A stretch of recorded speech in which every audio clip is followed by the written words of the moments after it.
Hey everyone, and welcome back to FSI DFS. I am McKinley412, and today we're going to be breaking down the Sunday main slate happening on Draftkings. We got a larger slate here, and this weekend has been dreadful with weather. We've had lots of postponements going on, games with delays, shortened games because the rain came in the sixth inning and they just called it off there.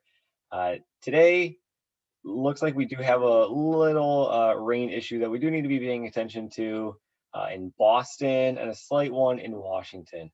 The Boston game, it's got like a 50% chance of rain throughout the day in Boston. So I'm not sure if that's going to get better or worse overnight. I recorded these the night before. But the one in Washington is only around like a 20 to 30% chance. So if it kind of stays like that, they should be smooth sailing and ready to go here. So let's just look right at the pitchers here. Right up at the top, Max Scherzer at 10.8K. Scherzer on the season, he's got a 36% strikeout rate. Elite numbers. We all know what his ceiling can be. Now he's going up against a Milwaukee team that does strike out a lot. In the month of May, they've really struggled against right-handed pitching in general. Their WRC plus, if you are new or you don't know what WRC plus is, it's kind of a metric that the analytic guys use to compare teams or players to the league average.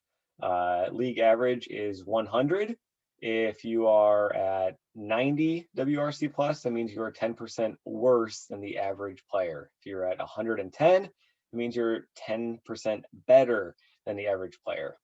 Well, Milwaukee as a team against right-handed pitching in the month of May are at a 75 WRC plus. So they're 25% worse than the average MLB team against right-handed pitching this season. Their offense has really been struggling. So Scherzer, number one option on the slate by far, given the matchup, who he is, the ceiling, and that. Alcantara, he's in that Miami-Boston game.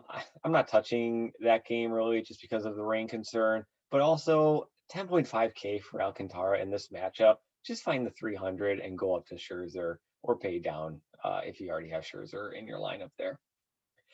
Woodruff, he's the other guy on the mound against Scherzer in the game. Woodruff is at 31% strikeout rate so far this season. He's been doing well, and he is in great form. You can see in 3 of his past 4 games, he's got 32 DK points or more. And his last time out, he faced against a strong San Diego offense. So now he's going up against Washington here. Not the most potent of offenses in the league here. So I think he's in a nice matchup. 10.1K, you're looking for around 25 points at least. And I think he's more than capable of being able to throw that up in this game here. I'm not going to go through every single pitcher. I understand time is valuable. This is a large slate. It would take forever. But just to kind of highlight some other guys that I am interested in. Giolito, he's had his ups, he's had his downs so far this season, but he seems to be back up here lately. 29, 30% strikeout rate on the season. Favorable matchup here going against Baltimore. Should be in line for the win bonus. So that'll definitely boost him here. But Giolito, I think he's a fine option. We all know what his ceiling can be. Eflin, I'm not on. I will be discussing more about Eflin when I get to the bats and teams that I want to target. Blake Snell, I'm also not interested in here. Snell has had a great season in terms of strikeouts, 33% strikeout rate so far this season. But the majority of his DFS production comes from his strikeouts. Okay, that sounds silly because obviously it does. But what I mean by that is, he allows a lot of hits. He walks a lot of guys. So he lets up runs, and really the strikeouts kind of cover up a lot of the flaws in his game right now. But now he's going up against a Houston team that against left-handed pitching as a team, they have a 15% strikeout rate, which is just amazingly low. So Snell in this matchup, it's a tough matchup for him. He's not going to have that safety net of the strikeout upside. Obviously, it's baseball. Anything can happen, but I don't expect it to happen here. He won't have that safety net to kind of mask a lot of his flaws. And you can see in the games where he hasn't been able to get those strikeouts, those were his worst games here because he's letting up a lot of hits. He's letting up a lot of walks. He's got a 1.52 whip on the season. So Snell, I'm off him. Going all the way down, Savali, DK has him here right now the night before. But this is going to be a doubleheader game, Toronto and Cleveland, and the game one is going to be part of this slate. And it won't be Saval here. It's going to be Hedges for Cleveland, and for Toronto, it's not going to be Matz. It's going to be Stripling. And Stripling's a guy I want to talk about here, just because I do have some interest in him. I was interested in him on Saturday when he was 6K. Now he's only 5.6, which is even better, given that he's in the same matchup here. Cleveland against right-handed pitching, they're only hitting 215 or 218 in the month of May. So they've been struggling to get any production going against right-handed pitching. Stripling, while he is cheap, he's cheap because he has like no floor. You do run the risk of him throwing out a game of getting 4 points. But he also, as he's proven in the past couple of games here, he can have a nice 20 to 25 point game, which would be 4 to 5 times salary for him. That is amazing, amazing. So Stripling, I do have some interest in here with his price. Another absolute kind of, I don't want to say punt play, but if you're MMEing, Brad Keller does make an interesting case just based off of, he has been pitching well as of late. The strikeouts are there, going up against the Minnesota team, who is lower in the standings. You can kind of see he's in good form. He's in good form. 5 of his past 8 starts, given this salary of 5.5, 5 of his past 8 starts, he would have hit 3 times value.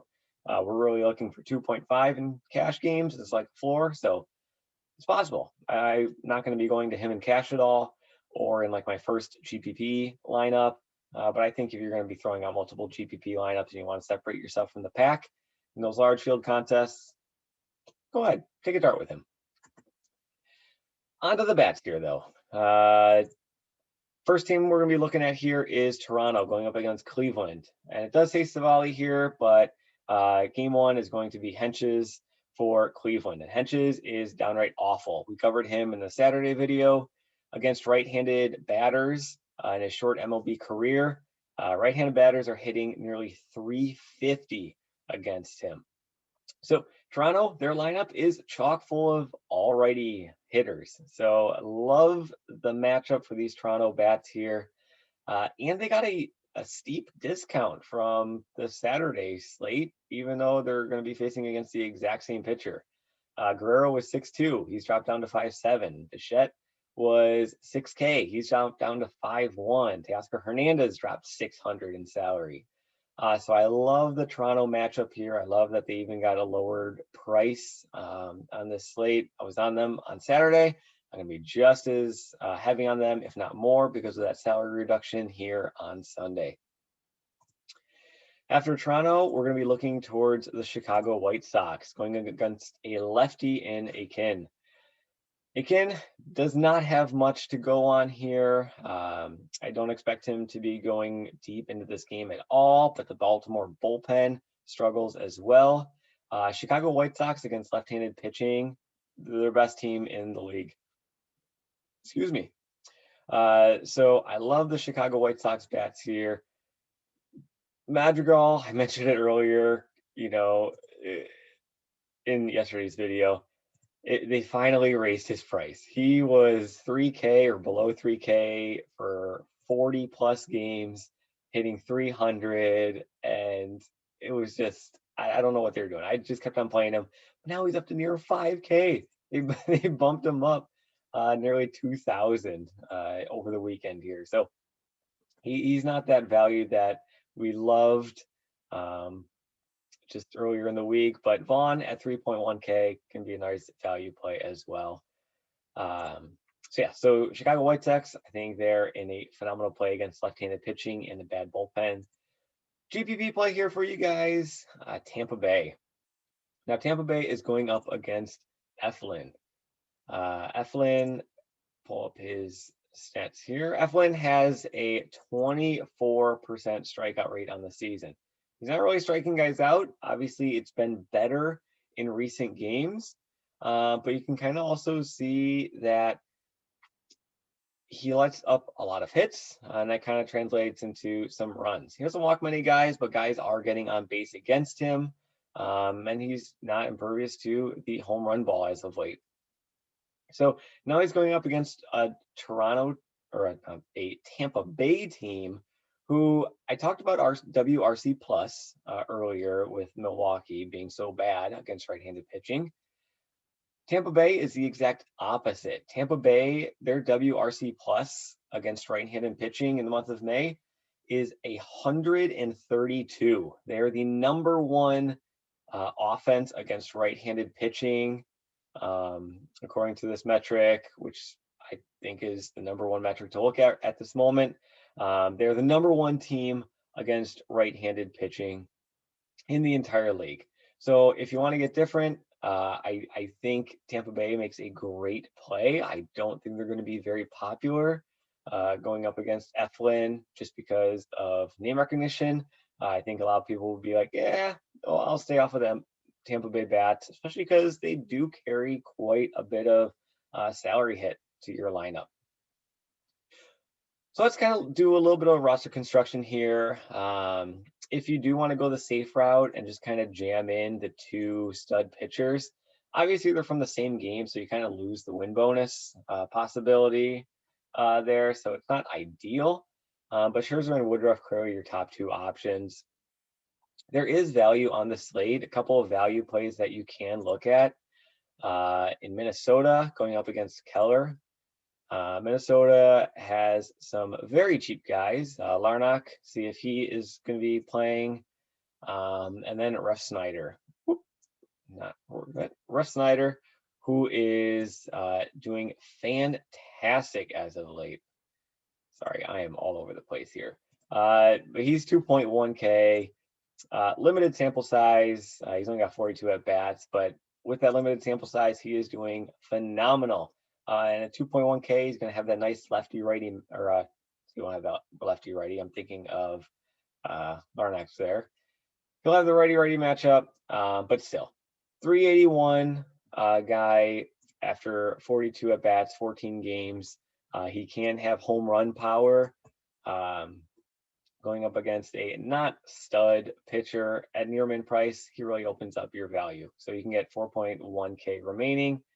I mentioned Vaughn for the White Sox. He is another cheap option. You could throw him in 4.3K for your remaining bets. The value is definitely there on this slate.